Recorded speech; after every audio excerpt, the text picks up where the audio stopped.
6 నెలల్లో పెళ్లి పథకంలో చేరండి. మీ ప్రియమైన వారికి 6 నెలల్లో పెళ్లి చేయండి. కృష్ణ సాయి బ్రాహ్మణ వివాహ పరిచయ వేదిక బ్రాహ్మణులకు మాత్రమే. మరిన్ని వివరాలకి కాల్ 8855592015 లేదా 9000333990.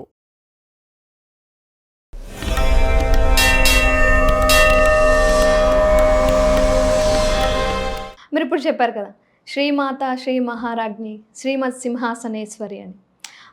ఆ పద్యం చదువుతున్నప్పుడు కూడా అమ్మవారు ఇలా కాలు ఇలా పెట్టుకొని కూర్చుంటారు. అమ్మవారి రూపం చాలా అద్భుతంగా కనిపిస్తుంది కదా. ఒకసారి అమ్మవారి రూపం గురించి చెప్తారా? ఆ కూర్చునే విధానం గురించి అదంతా పద్యంలో ఉంటుంది కదా, ఒక్కసారి ఎక్స్ప్లెయిన్ చేస్తారా?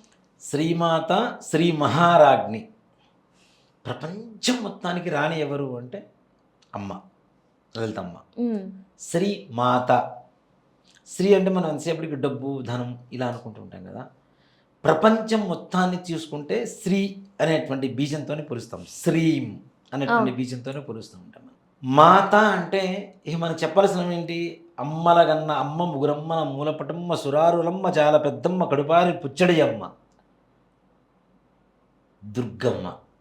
అంటే ఏ అమ్మవారి స్వరూపానికైనా ఆది మూలం ఎవరు అంటే లలితా సహస్రనామంలో ఉండేటువంటి మొట్టమొదటి నామం ఏదైతే ఉంటుందో శ్రీమాత. ప్రతి తల్లి, ప్రతి అమ్మవారు, మనల్ని కన్న తల్లి కూడా అమ్మవారి స్వరూపంలోనే ఉంటుంది. అమ్మవారి దగ్గర నుంచే ప్రారంభమైంది మాత అనేటువంటి ఒక పదం కూడా. ఇప్పుడు మనం అమ్మ అమ్మ అని పిలుస్తూ ఉంటాం. అంత పవిత్రమైనటువంటి తల్లిదండ్రులని ఇవాటి రోజున మనం ఎంతవరకు పవిత్రంగా చూస్తున్నాం అనేటువంటిది కూడా యువత ఆలోచించుకోవాలి తప్పనిసరిగా. వృద్ధాశ్రమాల్లో చేర్పిస్తున్నారు. ఆ బాధ, ఆ ఘోష మీ భవిష్యత్తుకి సామాన్యం కాదు. తప్పనిసరిగా మీరు కూడా వృద్ధాశ్రమాల్లో చేరవలసిందే. అంతే. ఎవరైతే కాదు, ఎవడైతే చేర్పిస్తాడో తల్లిదండ్రులని వృద్ధాశ్రమాల్లో, వాడు తప్పనిసరిగా కష్టాల పాలు అవ్వవలసిందే. వాడు కూడా చివరికి అదే మంచాన పడ్డ సమయానికి వృద్ధాశ్రమంలో చేరవలసిందే. తల్లి అనేటువంటి శ్రీమాత అనేటువంటి పదానికి ఒక్క మాటలో చెప్తానన్న, ఒక తల్లి వృద్ధాశ్రమంలో చేర్పించాడు కొడుకు తీసుకుని వెళ్ళి. చిట్ట చివరి క్షణాలు మీ తల్లిగారు చనిపోబోతున్నారు అని చెప్పి ఫోన్ చేశారు వృద్ధాశ్రమం నుంచి. కొడుక్కి వెళ్ళాడు, వెళ్ళి చూశాడు. ఏం కావాలి, నీ చివరి కోరిక ఏంటి, నేను నెరవేరుస్తాను అని అడిగాడు కొడుకు. అడిగినప్పుడు, నాన్న ఇక్కడ ఏసీలు ఫ్యాన్లు ఇవన్నీ సరిగా లేవు నాన్న, వేయించు నాన్న, మంచిగా పెట్టించు నాన్న అని చెప్పింది. ఇంకా కొన్ని గంటల్లో చనిపోతావు, నీకు ఈ ఏసీలు ఎందుకు, ఈ ఫ్యాన్లు ఎందుకు, ఈ లైట్లు ఎందుకు, ఈ గీజర్లు ఎందుకు అని అన్నాడు. రేపు పొద్దున్న నువ్వు కూడా వస్తావు నాన్న, అవి లేకపోతే నువ్వు ఉండలేవు నాన్న అని చెప్పింది. అంటే తల్లి హృదయం అనేటువంటిది ఎంత గొప్పగా ఉంటుంది అనేది ఆ ఒక్క శ్రీమాత అనేటువంటి పదంలోనే అర్థమైపోతుంది మనకి. అంటే చనిపోయే క్షణాల్లో కూడా తల్లి కొడుకు గురించి ఆలోచిస్తోంది. వాడిని వెక్కిరించడంలా వాడి భవిష్యత్తు చెప్తోంది అమ్మ. అరే నాన్న, రేపటి రోజు నువ్వు ఇక్కడికి వస్తే ఇవి లేకపోతే ఉండలేవు నాన్న, కష్టం నాన్న, ఇవి లేకుండా నువ్వు పెరగలేదు నాన్న అని చెప్పి తల్లి హృదయం తల్లడిల్లుతో చెప్తూ ఉంది. అంత గొప్ప తల్లి హృదయాన్ని శ్రీమాత అనేటువంటి ఒక్క 3 అక్షరాలు చెప్పేశారు నాన్న. ఒక మాట చెప్పాలంటే ప్రపంచం మొత్తానికి యావత్తుకి తల్లి ఎవరు అంటే లలితా త్రిపుర సుందరి అని చెప్పి ఖచ్చితంగా చెప్పుకోవచ్చు. శ్రీ మహారాజ్ఞి, అక్కడ చూడండి శ్రీమాత మళ్ళీ శ్రీ మహారాజ్ఞి, అక్కడ కూడా మళ్ళీ శ్రీకారమే. ప్రపంచంలో ఉండేటువంటి ప్రతి సంపదకి, వాటిలో ముఖ్యంగా జ్ఞాన సంపద, ఈ సంపదకి మూలం ఎవరు రాణిస్తున్నారు? మన హృదయాన్ని కానీ, మన మనస్సుని కానీ, మన జ్ఞానాన్ని కానీ, మన మైండ్ని కానీ ఎవరు పరిపాలిస్తున్నారు ముఖ్యంగా అంటే శ్రీ మహారాజ్ఞి లలిత అమ్మవారి పరిపాలిస్తుందని చెప్తాడు. ఎలా? శ్రీమత్ సింహాసనేశ్వరి. సింహాసనం అంటాం కదా, సింహాసనం మీద అమ్మవారు కూర్చుందని మనం అనుకుంటూ ఉంటాం. కానీ అమ్మవారి తత్వానికి వచ్చేసరికి గొప్ప తత్వం చెబుతాను నాన్న. శ్రీమత్ సింహాసనేశ్వరి అనేటువంటి ఒక పదానికి సింహాసనం మీద అమ్మవారు కూర్చోలేదు, అమ్మవారు ఎక్కడ కూర్చుందో అది సింహాసనం అయిందని చెప్తారు. అర్థమైందా? అమ్మవారు సింహాసనం ఎత్తుక్కొని కూర్చోలా, అమ్మ ఎక్కడ కూర్చుంటే అక్కడ సింహాసనమే. ఎవరైతే, దాన్ని బట్టి అర్థం ఏంటి, ఎవరైతే మనస్సులో అమ్మవారిని నిలుపుకుంటారో, మన మనోసింహాసనాన్ని, హృదయ సింహాసనాన్ని అమ్మవారికి అర్పిస్తారో వాళ్ళకి జ్ఞాన సంపదకి, ధన సంపదకి, ఆరోగ్య సంపదకి, ఆయుష్య సంపదకి ఏ రకమైనటువంటి లోటు లేదు అని చెప్పడమే లలితా సహస్రనామంలో శ్రీమత్ సింహాసనేశ్వరి అనేటువంటి ఒక పదానికి అర్థం. అర్థం. అలాగే అమ్మవారి రూపం గురించి చెప్పాలి అంటే నిజంగా అమ్మవారి ముఖం ఎలా ఉంది అంటే పున్నమి చంద్రుడు ఎలా ఉంటాడో, అందుకని మనం పౌర్ణమి రోజున కూడా ఎక్కువ లలితా సహస్రనామ పారాయణ చేస్తుంటారు చాలా అవునవును, మంది. అవును. సాయంకాల Yes. సమయంలో ఇట్లా చేస్తూ సంధ్యా ఉంటాం. సమయంలో కూడా ఉమ్. పున్నమి చంద్రుడు ఏ విధంగా పరిపూర్ణంగా ఉన్నాడో ఆ విధంగా అమ్మవారి ముఖం ఉందని చెప్తారు. ఉమ్. అమ్మవారి ముక్కు పుడక ఉంటుంది చూసారా, ఈ ముక్కు పుడక ముల్లోకాలకి సరిపోయేంత విద్యుత్తుని పంచేంత శక్తివంతంగా ఉందని చెప్తాడు. ప్రపంచం మొత్తానికి కావలసినంత వెలుగునిచ్చేంత మణికాంతితో వెలుగుతుందని చెప్తాడు. అలాగే అమ్మవారి కళ్ళు ప్రపంచాన్ని పరిపాలించేటువంటి సూర్యచంద్రులుగా వర్ణిస్తాడు. రవి చంద్రుడు, సూర్యుడు చంద్రుడు, రెండు కళ్ళు కూడా. అమ్మవారి బొట్టు ఉంటుంది కదా, ఉమ్. అది పొరపాటున సూర్యుడైనా ఒకరోజు మేఘావృతమై ఉంటే రాలేకపోతాడేమో, కానీ అమ్మవారి ముఖం మీద ఉండేటువంటి కుంకుమ ఏదైతే ఉందో అరుణాం కరుణాం తరంగితాక్షీం అని చెప్తుంటాం కదా. అవును. అరుణం అంటే ఏంటి? ఎర్రటి వర్ణం. అలాగే సూర్యుడు అని కూడా అర్థం వస్తుంది మనకి. అరుణవర్ణం అని చెప్పి పిలుస్తూ ఉంటాం. అరుణవర్ణము అంటే పొద్దునే వచ్చేటువంటి సూర్యుడు ఎర్రగా వస్తుంటాడు చూడండి. అవును. అలాంటి కాంతివంతంగా ప్రపంచానికి కావలసినటువంటి కాంతిని పంచే విధంగా, జ్ఞానాన్ని పంచే విధంగా అమ్మవారి తిలకం ఉందని చెప్తారు. ఉమ్. అలాగే అమ్మవారి చెవులకు ఉండేటువంటి ఈ మణికాంతులు ఏవైతే ఉంటాయో, అమ్మవారి చెవులకు ఉండేటువంటివి, ఇవన్నీ కూడాను ముల్లోకాలకి, ఇందాక మనం చెప్పాము ఒక లోకానికి సరిపోయేంత అని, ఈ మణికాంతులు ఏవైతే ఉంటాయో అమ్మవారి చెవులకు ఉండేటువంటి కాంతులు ముల్లోకాలకు సరిపోయేంత వెలుగునిచ్చేంత శక్తివంతంగా ఉంటాయని చెప్తాడు. ఉమ్. కామేశబద్ధమాంగళ్య సూత్రశోభిత గంధర. మంగళసూత్రం, ఈశ్వరుడు కట్టినటువంటి మంగళసూత్రం ఎట్లా ఉంటుంది కదా. అవును. కామేశబద్ధమాంగళ్య సూత్రశోభిత గంధర యొక్క మంత్రాన్ని చదివితే వివాహం కానటువంటి వాళ్ళకి తప్పనిసరిగా వివాహం అవుతుంది. ఒక 41 రోజు ఒక దీక్షగా కూర్చొని ఉమ్. ఈ మంత్రాన్ని ఈ ఒక్క ఈ ఒక్క మాటల్ని, పదాలని చక్కగా అమ్మవారిని మనస్ఫూర్తిగా తలుచుకొని తప్పనిసరిగా పారాయణ చేయగలిగితే వివాహం 41వ రోజు తప్పనిసరిగా నిశ్చయం అవ్వాలి. అంత శక్తివంతమైనటువంటిది. అంటే ఈశ్వరుడు కట్టినటువంటి సూత్రం ఎలా ఉంది అంటే ముల్లోకాల మొత్తానికి సూచనగా ఉంది. ఇవే ముల్లోకాల మొత్తం ఇట్లానే ఉంటాయి. అలాగే అమ్మవారి శరీర సౌష్ఠవాన్ని వర్ణించేటప్పుడు కూడా శ్రీ విద్యోపాసనలో వర్ణిస్తారు నాన్న ఎక్కువగా. ఉమ్. ఎలా ఉంటుంది అంటే అమ్మవారి నడుము సన్నగా ఉంటుంది, 4 మడతలు పడి ఉంటుంది. అలాగే ఈ 4 మడతలు 4 వేదాలను ఇందాక చెప్పుకున్నాం. ఎందుకంత సన్నగా ఉన్నప్పుడు మడతలు పడుతుంది అంటే అమ్మవారి వక్షస్థలం కూడా ఏనుగు కుంభస్థలం అంతా ఉంటుంది. అంత శరీర సౌష్ఠవం అంటే సౌందర్యం అనేటువంటిది ప్రపంచంలో ఎలా ఉండాలి అంటే ఇంక అమ్మవారిని చూస్తే ఇంక వేరే అక్కర్లా. అంతటి సౌందర్య లహరి, ఆ సౌందర్యాన్ని చూసినటువంటి ప్రతి ఒక్కళ్ళు కూడాను ముగ్ధమోహన రూపం అంటాం. అంటే మాతృస్వరూపంలో మాత్రమే అమ్మవారిని మనం అనుసరించి పూజ చేయగలిగితే ఉంటాం. తప్పనిసరిగా అమ్మవారు నిజంగా నేను చెప్తున్నాను అన్న, నాకు మా చిన్నప్పుడు జరిగినటువంటి చాలా అంతకుముందు కూడా మనం చెప్పుకున్నాం. మనం అమ్మవారిని అమ్మ అని పిలిస్తే ఇప్పుడు నిజంగా యక్షిణీ విద్యలు కొన్ని ఉంటాయి నాన్న. యక్షిణి అంటే లక్ష్మీదేవి, లక్ష్మిని కూడా యక్ష్మిణి అని పిలుస్తుంటారు. యక్షిణి అని దేవత విద్యగానే ఆరాధిస్తూ ఉంటారు. ఒక 41 రోజు పాటు కొన్ని విధానాలతో అమ్మవారిని మంత్రోచ్చారణ చేయగలిగితే అమ్మవారు మనకు తప్పనిసరిగా సాక్షాత్కరిస్తుంది. ఎలా ఉంటుంది అంటే ఎవరైనా సమ్మోహన కలుగజేసేంత అందమైనటువంటి స్వరూపంతో ఉంటుంది. ఆ సమయంలో ఎవరైతే మనస్సుని, మన మైండ్ని, మన హృదయాన్ని ఒక కంట్రోల్లో పెట్టుకొని తల్లి స్వరూపంగా చూడగలుగుతాడో వాళ్ళతో లక్ష్మీదేవి ఎప్పుడు అట్లా ఉండగలుగుతుంది. ప్రపంచంలో ఏ రకమైనటువంటి వస్తువు ఎక్కడ పెట్టినా సరే మన చేతులు తెచ్చిపెట్టేంత శక్తి యక్ష్మిణి స్వరూపంగా ఉండేటువంటి లక్ష్మీదేవి మన కంట్రోల్లో ఉంటుంది. ఇక్కడ ఏంటి ముఖ్యంగా మనస్సును కంట్రోల్ చేయడం అనేది మానవ ధర్మం.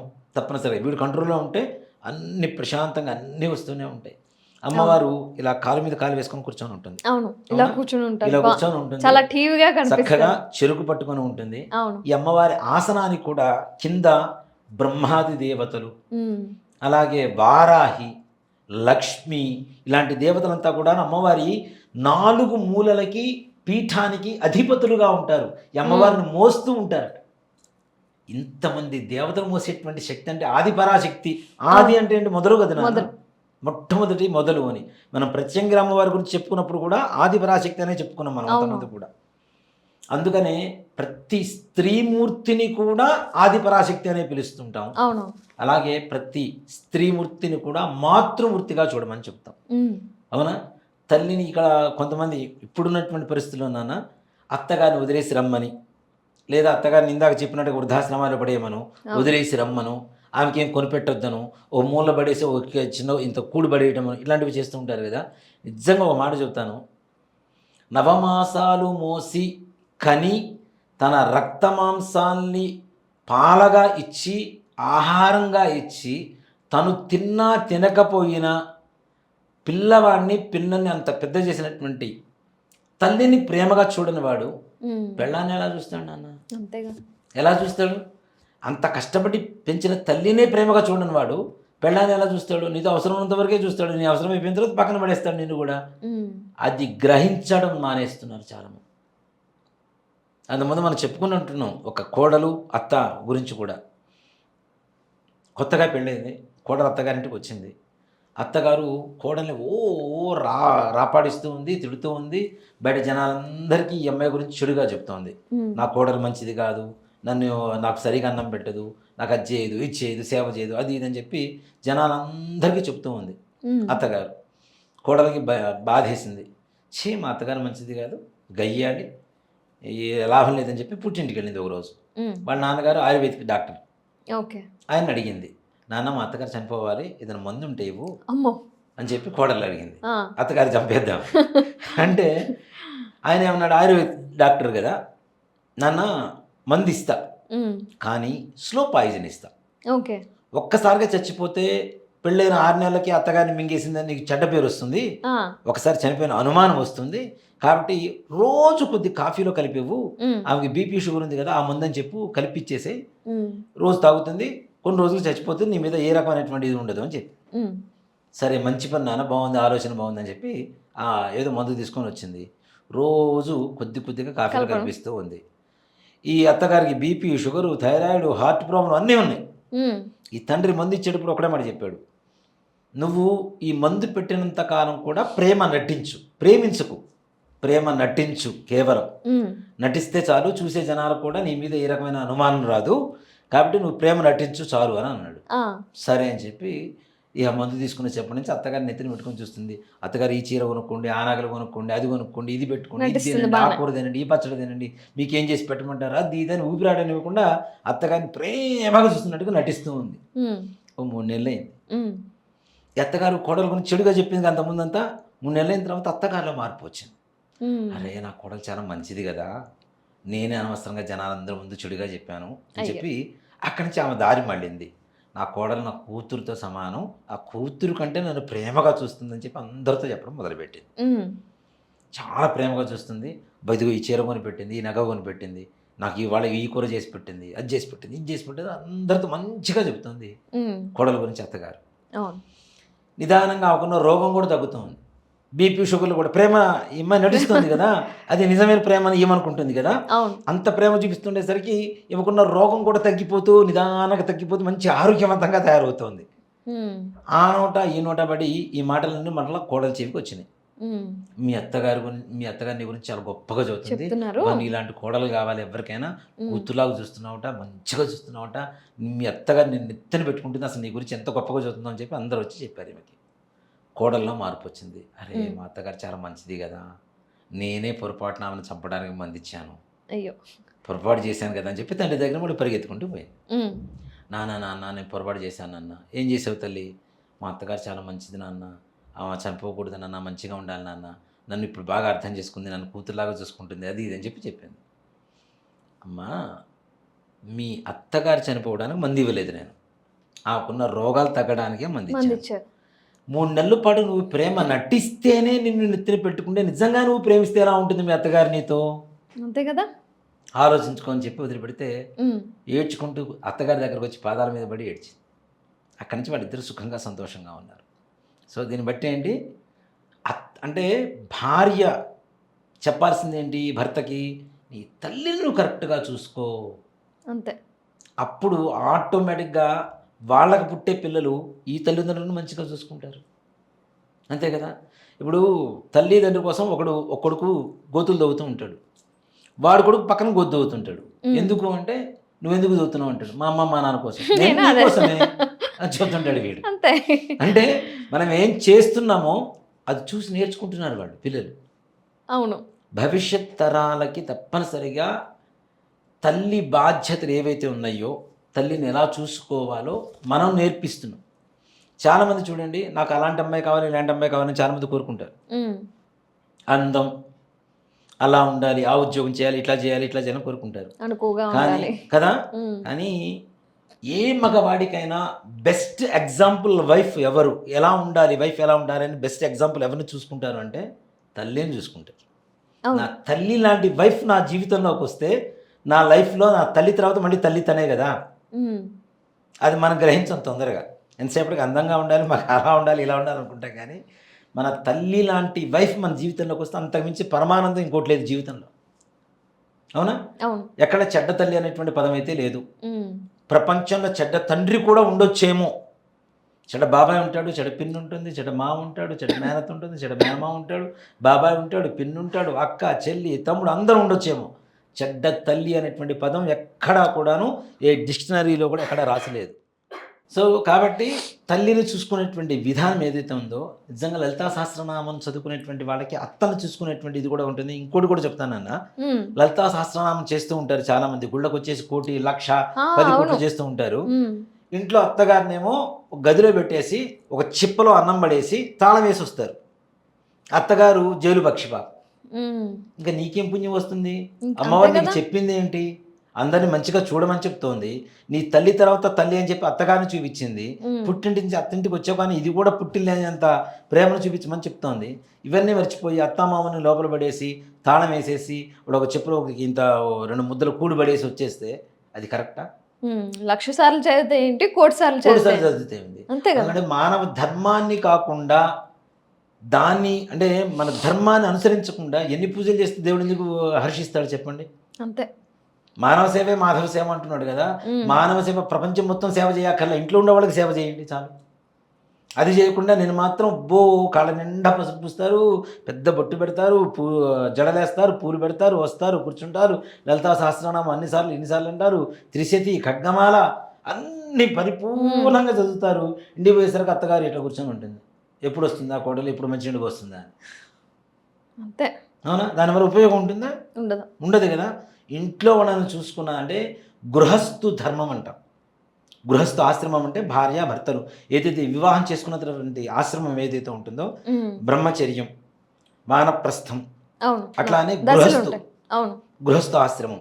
ఈ గృహస్థాశ్రమ ధర్మాలు ఏవైతే ఉన్నాయో అవి పాటించకుండా ఏ రకమైనటువంటి దేవతా పూజలు చేసినా ఎవ్వరికి ఏ రకమైనటువంటి ఉపయోగం ఉండదు. తల్లిదండ్రుల్ని, అత్తమామల్ని, భర్తని, పిల్లల్ని వీళ్ళందరినీ గాలికి వదిలేసి వచ్చి నేను కూర్చొని అమ్మవారి దగ్గర కూర్చొని పూజ చేస్తాను అంటే అమ్మవారు హర్షించదు. ఏ రకమైనటువంటి పరిస్థితులు ఉండవు. పైగా నువ్వు పుణ్యం సంపాదించుకుంటానని నువ్వు అనుకుంటున్నావు, ఇంటికి వెళ్ళేసరికి ఎదురు చూస్తున్నటువంటి వాళ్ళ కడుపు మంట ఏదైతే ఉందో ఆత్మారాముడు శోభిస్తున్నాడు కాబట్టి ఆ క్షోభ కూడా నువ్వే కారణమవుతున్నావు. కాబట్టి ఇంకా 10 జన్మ క్రితం చేసినటువంటి పాపానికి ఇంకాస్త వృద్ధి చేసుకుని మూట కట్టుకొని బ్యాంకులో వేసుకున్నట్టే లెక్క. అంతే. కాబట్టి లలితా సహస్రనామం ఇవి కూడాను తప్పనిసరిగా గురుముఖ చదవండి. అలాగే ఇంట్లో ఉండే వాళ్ళని మానవతా ధర్మంతో వాళ్ళని చూసిన తర్వాత పూజలు చేయండి, ఒప్పుకుంటారు. అందుకని మాతృదేవో భవ, పితృదేవో భవ అన్నారు కదా.